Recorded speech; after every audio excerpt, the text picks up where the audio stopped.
So, Vicky posted an Artful Technique challenge that has 50 different challenges, and for this layout, I combined two of those challenges, Mask It and Brushstroke. So, for the masking part, I took some of this Gina K masking magic paper and put it over the 3-inch and 2-inch circles that I had pre-printed in Photoshop. And this paper works really well. I've done this before, but for this layout, I was interested to see if it could hold a little bit of a heavier medium than I had tried the last time that I did this. So in terms of the brush stroke challenge here, I'm going to use the Vicki Boutin paintbrushes that I have, those right there.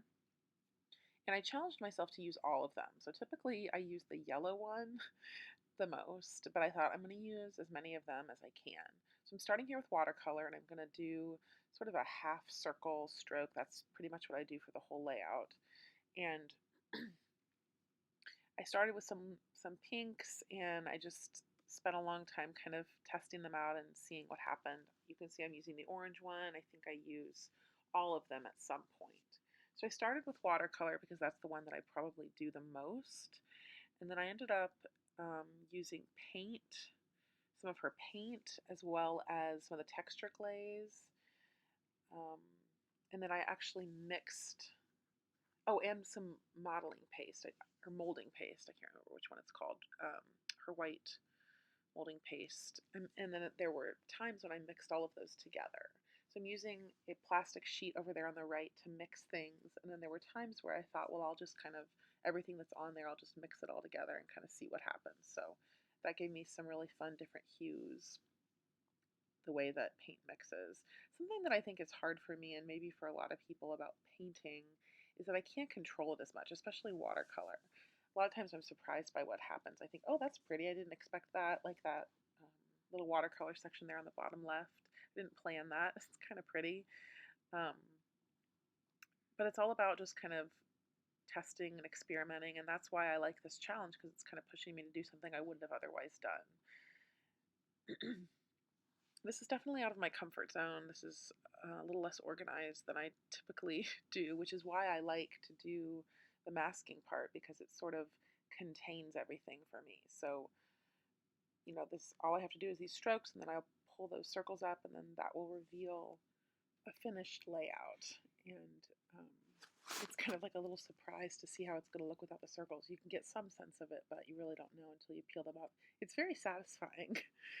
Whenever I use this, I always like peeling it up, and I'm always surprised by how clean the edges are, especially like on this one, using such heavy mediums, especially the modeling paste is really thick. So I was pretty impressed with how well that paper held up. I also am really thankful that that paper is so see-through, because it helps me to know when I'm placing it that it's centered really well over the text. So that's a great product, and I really like the way that it works with mixed media, because it sort of helps me to find a way to use mixed media with my style, which is cleaner. And oh, I'm also using some of the pigment powder there. I forgot to mention that. So I wanted to darken up some of the pink paint, and then there's also a time where I wanted to lighten it, and so I added some white paint to it.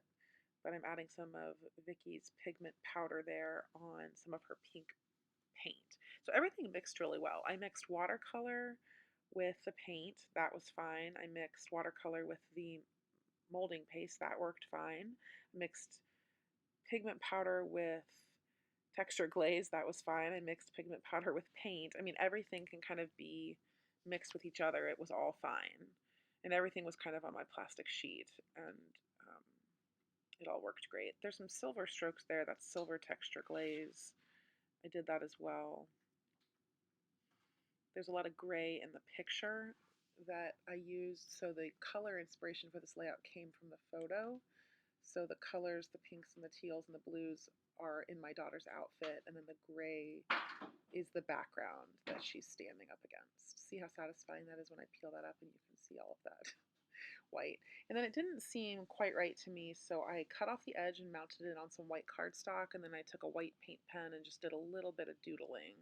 It felt like it just needed something else. And then I took that holographic bunting there that I love, and just a little leaf. So just some minor little embellishments seemed to make all the difference for me.